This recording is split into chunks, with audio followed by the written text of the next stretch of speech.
देखिए क्वेश्चन है A equal to ए आई, आपके पास एक मैट्रिक्स है 3x4 का और A transpose B and A B transpose दोनों ही परिभाषित हैं। तो हमको बताना है कि जो B का ऑर्डर है वो क्या होगा।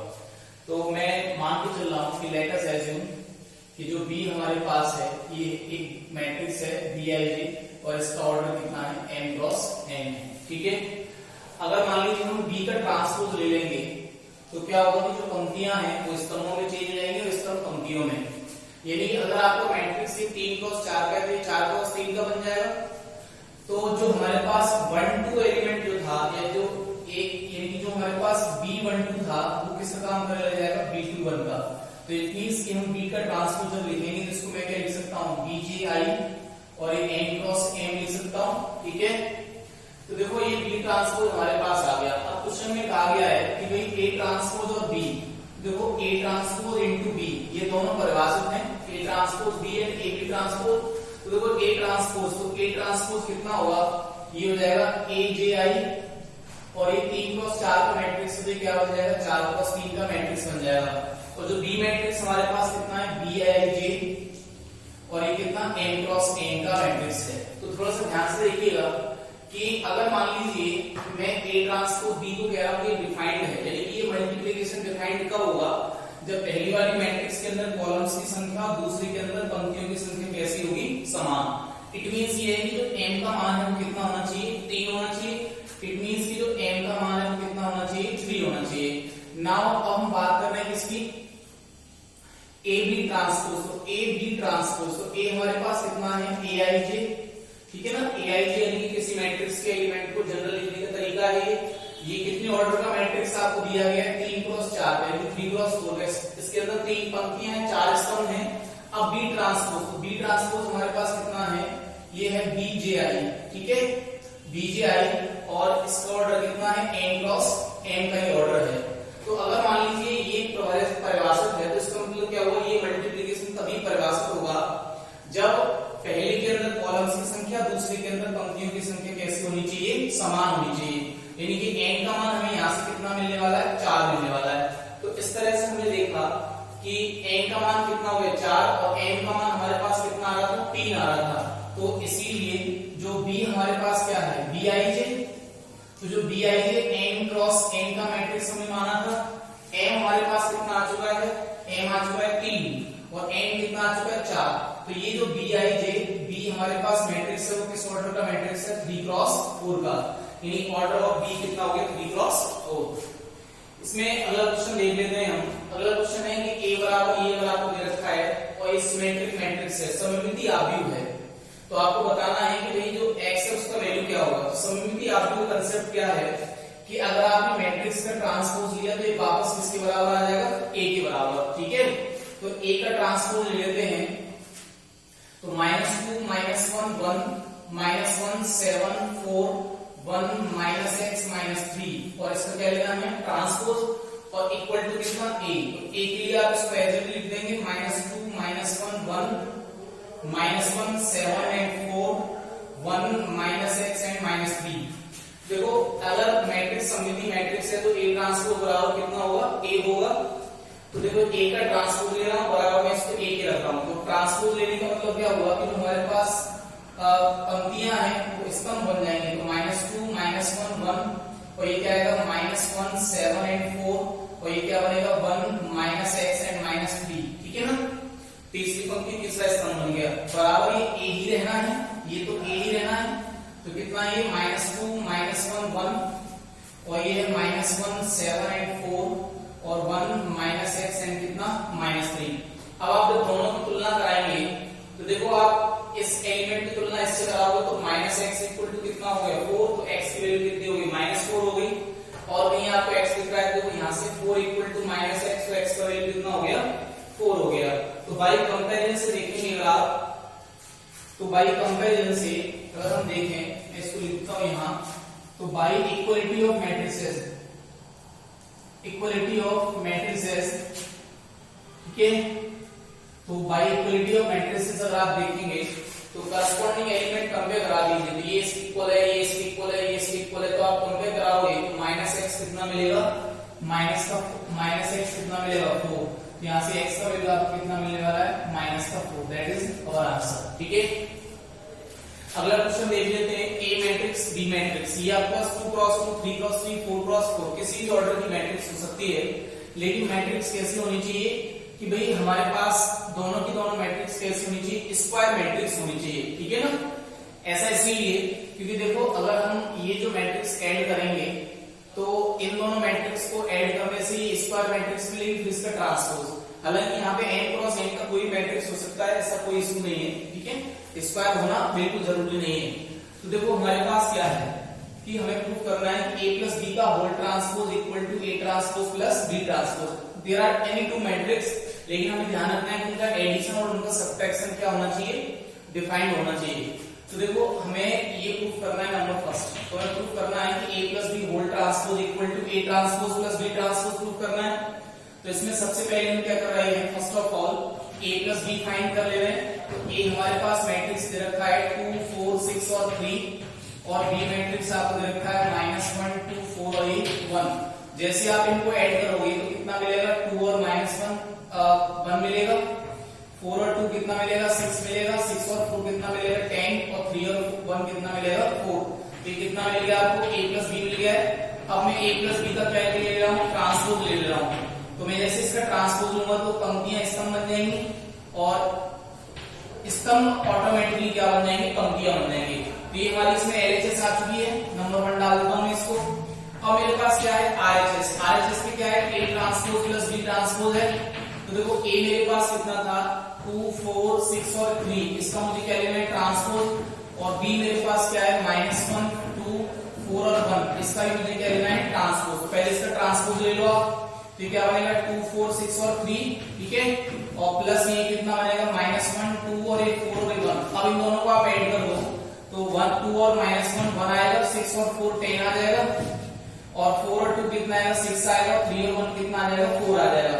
तो ये नंबर अगर मैं 2 डाल देता हूं तो आप नंबर 1 और नंबर 2 से देख रहे हैं कि a प्लस b का होल ट्रांसपोज कितना होता है, a transpose plus b transpose. इस तरह से मान लो 3 मैट्रिक्स हैं, तीनों का एडिशन अगर मान लीजिए संभव है, पॉसिबल है, तो a plus b plus c का होल ट्रांसपोज किसके इक्वल होता है, a transpose plus b transpose plus c transpose के। तो मैं by 1 and 2 से ये इंफरेंस निकाल सकता हूं, by 1 and 2, कि भाई जो हमारे पास a प्लस b का जो होल ट्रांसपोज है वो किसके इक्वल होता है, a transpose plus b transpose. अभी आपके पास डू योरसेल्फ, अभी आपको क्या ट्राई करना है कि a माइनस b का होल ट्रांसपोज किसके इक्वल होता है, a transpose minus b transpose के।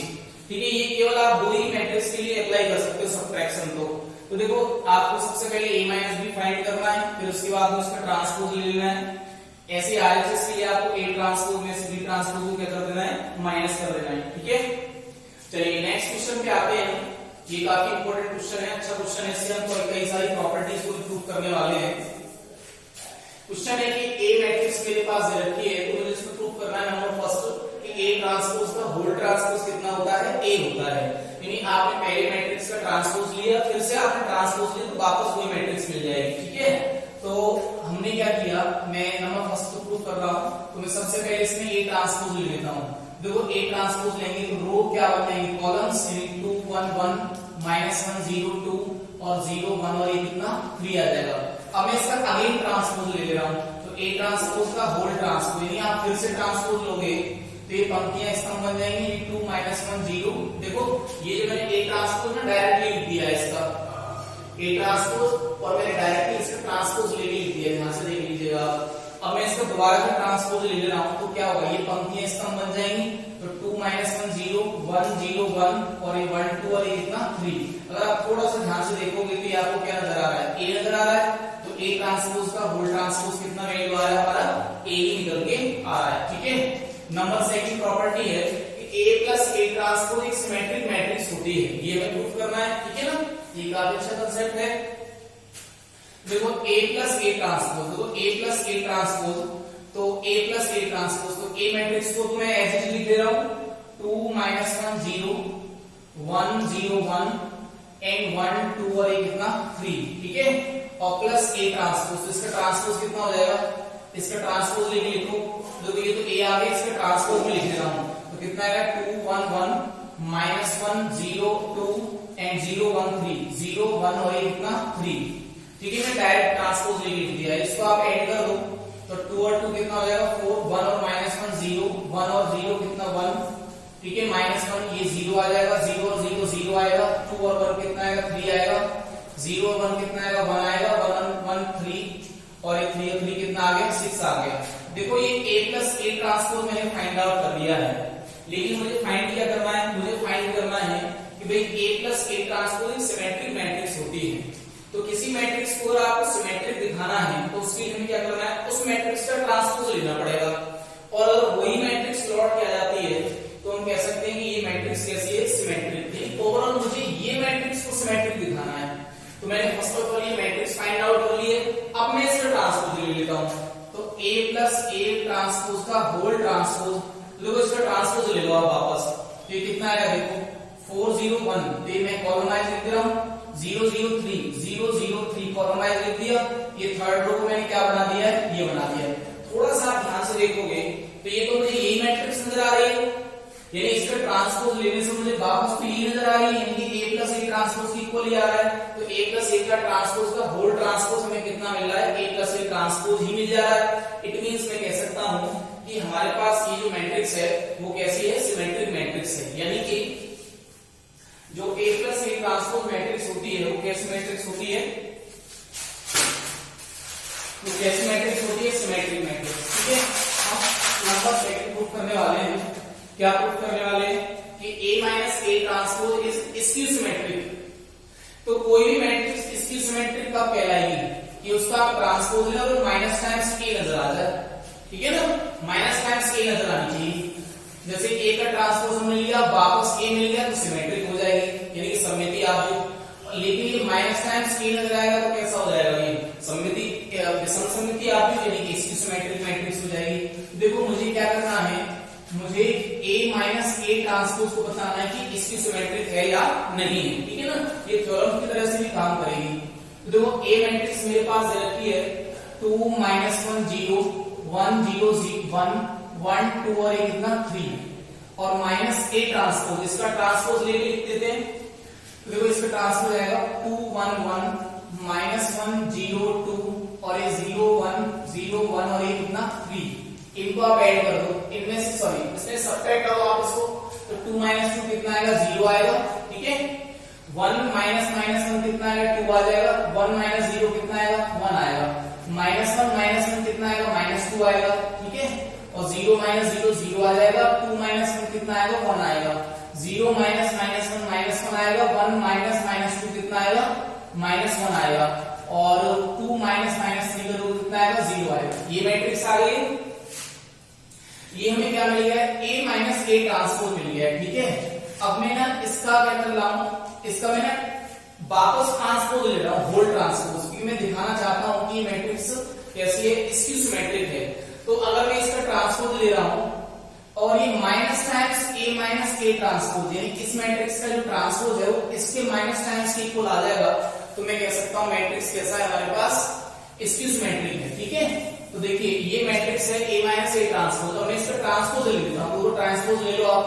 तो देखो ये पंक्ति क्या बन जाएगी, कॉलम बन जाएगा फर्स्ट -2 0 1 -1 -1 और ये कितना 0। अगर आप पूरे मैट्रिक्स में से -1 कॉमन ले लोगे, क्योंकि हमेशा हम मैट्रिक्स से कॉमन लेते हैं तो क्या लेते हैं, पूरे से कॉमन लेते हैं और मल्टीप्लाई करते हैं तो पूरे मैट्रिक्स में मल्टीप्लाई करते हैं। ठीक है ना, तो हम क्या कर रहे हैं, माइनस कॉमन ले रहे हैं 1। तो जैसे आपने माइनस कॉमन लिया है, ये क्या बनेगा 0, ये 2 और ये क्या बनेगा 1, ये -2 0 और ये 1 बनेगा, और ये -1 और ये क्या बनेगा 0 बनेगा। थोड़ा सा ध्यान से अगर आप देखेंगे तो ये जो मैट्रिक्स आपको नजर आ रही है, ये तो ये मैट्रिक्स नजर आ रही है, यानी हमें क्या नजर आ रहा है, यानी माइनस टाइम्स A- ट्रांसपोज नजर आ रहा है। यानी मैंने A- ट्रांसपोज का जब मैंने होल ट्रांसपोज लिया, देखिए आ गया माइनस टाइम्स A- ट्रांसपोज आ गया। इट मींस ये हुआ कि जो मैट्रिक्स हमारे पास है वो कैसी मैट्रिक्स है, ये यानी A- ट्रांसपोज कैसी मैट्रिक्स है, विषम सममिति आप, यानी कि स्क्यू सिमेट्रिक मैट्रिक्स। ठीक है, स्क्यू सिमेट्रिक मैट्रिक्स है ये। ओके, तो हमने यहाँ पे क्या देखा है कि अगर A ट्रांसपोज का वापस ट्रांसपोज लेंगे तो मैट्रिक्स वही लौट के आ जाएगी, और ए प्लस ए ट्रांसपोज कैसी मैट्रिक्स होती है? सिमेट्रिक मैट्रिक्स होती है। ए माइनस ए ट्रांसपोज कैसी मैट्रिक होती है? स्क्यू सिमेट्रिक मैट्रिक्स होती है। ठीक है ना। इसके बाद मैं अभी प्रूफ करने वाला हूं कि ए इंटू ए ट्रांसपोज और ए ट्रांसपोज इंटू ए, ये दोनों के दोनों कैसी मैट्रिक्स होती हैं? सिमेट्रिक। तो इसके लिए अपन क्या कर रहे हैं? सोचो आप कि पहले ए इंटू ए ट्रांसपोज निकालेंगे और उसका वापस ट्रांसपोज ले लेंगे होल का। तो जब होल का हम ट्रांसपोज लेंगे तो फिर वापस पर यही लौट के आ जाएगा, तो मैट्रिक्स कैसी कहलाएगी? सिमेट्रिक मैट्रिक्स कहलाएगी। अब जैसे मैं इसका होल ट्रांसपोज जब लूंगा और ये वापस ये मैट्रिक्स लौट के आ जाएगी, तो मैट्रिक्स कैसी कहलाएगी? सिमेट्रिक मैट्रिक्स कहलाएगी। ठीक है ना। तो हमने क्या पढ़ा? सिमेट्रिक मैट्रिक्स है तो कोई एक्स का वैल्यू फाइंड करना, अननोन को फाइंड करना। इसमें हमने पढ़ा कि भाई अगर आपको किसी मैट्रिक्स ए का दे रखा है ऑर्डर, तो आपको बी का मैट्रिक्स का ऑर्डर फाइंड करना था जब आप ए ट्रांसपोज इनटू बी और ए बी ट्रांसपोज दोनों के दोनों डिफाइंड हो। ठीक है ना। इसके बाद हमने क्या पढ़ा कि ए प्लस बी का होल ट्रांसपोज होता है A transpose plus B transpose. इसी तरह से मान लीजिए ए बी सी तीन मैट्रिक्स हैं और इनका एडिशन डिफाइंड हो रहा है, तो ये कितना होता है? A transpose plus B transpose और प्लस कितना? C transpose. Is it clear? ये होता है। ठीक है ना। चलिए नेक्स्ट देख लेते हैं अभी।